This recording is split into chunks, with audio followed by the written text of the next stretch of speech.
गासैबो सुबुङानो फ्राय WhatsAppखौ इउज खालामो दिनै आरो WhatsAppनि गेजेरजों भिडिअ, अडिअ, फट' सेन्ड खालामो आरो बेफोर WhatsAppनि मोनब्रै एमेजिं ट्रिक्स नोंथांमोननि सेराव लानानै फैदों आं। जायफोर ट्रिक्सफोरखौ नोंथांमोना दासान्दिबो मिथियाखै एबा नोंथांमोना दासान्दिबो रावबो बेखावनानै फोरमायाखै। बेखायनो नोंथांमोननि गेजेरजों बे एमेजिं ट्रिक्सफोरखौ मोनथिहोनो थाखाय आंनि बे भिडिअनि गेजेरजों नोंथांमोननो लाना फैदों। लोगोसे नोंथांमोना जुदि भिडिअखौ नायना मोजां मोनोबा लाइक खालाम, शेयार खालाम आरो आंनि चेनेलाव गोदान फैदोंबा चेनेलखौ साबस्क्राइब खालामनानै होबानो जाबाय। अब्ला जों बांद्राय गोबाव खालामालासिनो गुबै आयदाखौ बेखावहैनोसै। Let's go and start.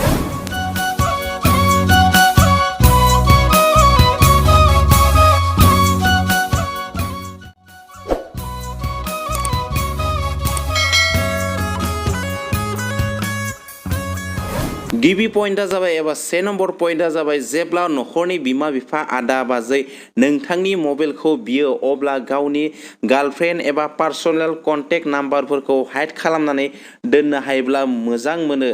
नङाब्ला जेब्ला सानै गार्लफ्रेन्ड थायो जिउआव अब्ला सासेजों बेरायोब्ला सासेया WhatsAppनि कन्टेक्टखौ डिलीट खालामना दोननो गोनां जायो। थामहिनबा सासेजों बेरायबा गुबुन सासेनि कन्टेक्ट नम्बरखौ डिलीट खालामना दोननाय जायो। नाथाय आंनि बे आयदाखौ नोंथांमोना जुदि आंनि बे भिडिअ नायना लायो अब्ला नोंथांमोना सासेनिबो कन्टेक्ट नाम्बारखौ नोंथाङा डिलीट खालामालाब्लानो नोंथाङा हाइड खालामनानै दोननो हायो। बेनि थाखाय नोंथाङा गिबियावनो WhatsAppखौ अपेन खालामनांगोन। बेनि उनाव जाय कन्टेक्टखौ नोंथाङा हाइड खालामगोन बे कन्टेक्टखौ नोंथाङा लं प्रेस खालामबानो जाबाय। बेनि उनाव गोजौनि बाक्सायाव थुना हो अब्लानो कन्टेक्टआ एबा नोंथांनि जाय कन्टेक्टखौ नोंथाङा प्रेस खालामदों बे कन्टेक्टआ हाइड जालांगोन। आरो बे हाइड जानाय कन्टेक्टखौ मोननो थाखाय नोंथाङा बेयाव थां अब्लानो नोंथाङा बे हाइड जानाय कन्टेक्टखौ मोनगोन आरो बेनिफ्राय नोंथाङा मेसेजबो खालामनो हागोन। आरो बे हाइड खालामना दोननाय नाम्बारखौ नोंथाङा आनहाइड खालामनो थाखाय नोंथाङा बेयाव थु।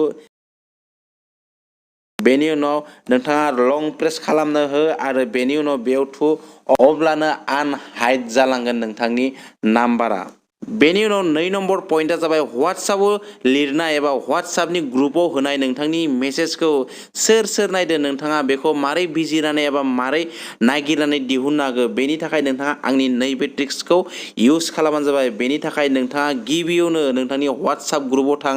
WhatsAppनि ग्रुपआव थांनानै नोंथाङा लिरनाय मेसेजखौ नोंथाङा लं प्रेस खालाम। बेनि उनाव नोंथाङा थ्रि डटआव थांबानो जाबाय गोजौनि आरो थ्रि डटआव थांनायनि उनाव नोंथाङा मोननै अपसन नुनो मोनदों, इनफ' आरो कपि। आरो नोंथाङा बे अपसन मोननैनि इनफ' अपसनाव नोंथाङा थुनानै होबानो जाबाय। बेनि उनाव नुनो मोनगोन नोंथाङा गोजौआव नोंथांनि मेसेजखौ आरो बेनि उनाव नोंथाङा नुनो मोनगोन रेडि बाय माने सोर सोर नोंथांनि मेसेजखौ सिन खालामदो आरो सिङाव नुनो मोनगोन नोंहा डिलिभार नोंथांनि मेसेजआ सोर सोरनि थाङाखै दासान। बेबायदिनो नोंथाङा WhatsApp ग्रुपआव होनाय मेसेजखौ सोर सोर नायदो सोर सोर नायाखै नोंथाङा सिन खालामनाय मानसिफोरखौ एबा सुबुंफोरखौ नोंथाङा बे ट्रिक्सनि गेजेरजों नोंथाङा दिहुननानै नायनो हायो एबा बेबायदि ट्रिक्सखौ नोंथाङा इउज खालामनो हायो। बेनि उनाव 3 नम्बर पइन्टआ जाबाय नोंथांमोना बयबो WhatsAppखौ सोलायो नाथाय नोंथांमोननि WhatsAppआव मोजां गाज्रि video, photo' and personal information थायो जायनि थाखाय नोंथांमोना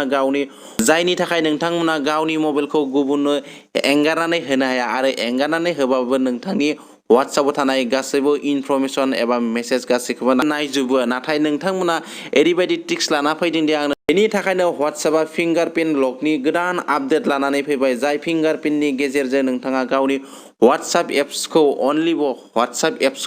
नोंथाङा लक बानायना दोननो हायो। जायनि थाखाय नोंथाङा खैफोद आफोदनिफ्राय बेनिफ्राय बारग'नो हायो। बे WhatsAppनि फिंगारप्रिन्ट लकखौ नोंथाङा बानायनो थाखाय डिसक्रिपसनाव लिंकआ होखानाय दङ। आं बेनि भिडिअखौ आगोलावनो बनायबाय। नोंथांमोना डिसक्रिपसनाव लिंकआ दङ बेनिफ्राय नोंथाङा नायना लानानै नोंथांनो बे सेटिंखौ एबा सेट खालामबानो जाबाय। WhatsApp फिंगारप्रिन्ट माबायदि सेट खालामो नोंथाङा नायनानै सेट खालामबानो जाबाय। 4 नम्बर टिक्सआ जाबाय जायजों नोंथांमोना गले गले WhatsAppआव मेसेज गेलेयो जेरै बयफ्रेन्ड एबा गार्लफ्रेन्ड गले गले मेसेज खालामो नाथाय खनले WhatsAppखौ अपेन खालामबाय थानांगौ। नाथाय आंनि आयदाखौ बाहायब्ला नोंथाङा WhatsAppखौ मालाबाबो गले गले अपेन खालामनो नाङा। बेनि थाखाय नोंथाङा गिबियावनो WhatsAppखौ अपेन खालामबानो जाबाय। अपेन खालामनायनि उनाव जायजों नोंथाङा गले गले WhatsAppनि मेसेज गोलैयो बिथांखौ नोंथाङा क्लिक खालामबानो जाबाय। बेनि उनाव राइट साइडथिं थानाय थ्रि डटआव थुना हो बेनि उनाव मराव थुनानै हो बेनि उनाव नोंथाङा एडेड सर्टकाट अपसनखौ नुदो बेयाव थुनानै होबानो जाबाय बेनि उनाव नोंथांमोना नुनो मोनगोन बेनि WhatsApp प्रफाइला एप्स बायदि नोंथांनि डिसप्लेनि एबा थेम्सनि नोंथांनि वालपेपारनि डिसप्लेयाव एप्स बायदि नुजानो मोनदों बेनिफ्राय नोंथाङा खेबसे क्लिक खालामनानै बिथांनि WhatsAppखौ खुलिनो हागोन एबा बिथांनि WhatsAppआव नोंथांमोना मेसेज खालामनो हागोन जायनि थाखाय नोंथाङा WhatsApp एप्सखौ खुलिनानै गले गले बिथांनि मुंखौ नागिरबाय थानो गोनां जाया बा जानाय नङा भिडिअखौ नायनानै माबायदि मोनखो बेबायदिनो टेकनिकेल आरो इनफरमेटिभ भिडिअनि थाखाय नोंथांमोना आंखौ फल' खालामजाबाय आरो गोदाननि फैदों चेनेलखौ साबस्क्राइब खालामना लाजाबाय आरो भिडिअखौ बानायनायनि थाखाय खेबसे लाइक खालामना जाबाय मानोना नोंथांमोननि मोनफा लाइकआ आंखौ भिडिअ बानायनाय गोसो गुदुं खालामो अब्ला जों दिनै एसेनो दोनथ'नोसै एबा नेक्स्ट भिडिअ नोंथांमोनखौ लोगो मोननाय मिजिंजों आं आसा खालामबाय अब्ला दिनै एसेयावनो नोंथांमोनजों बाय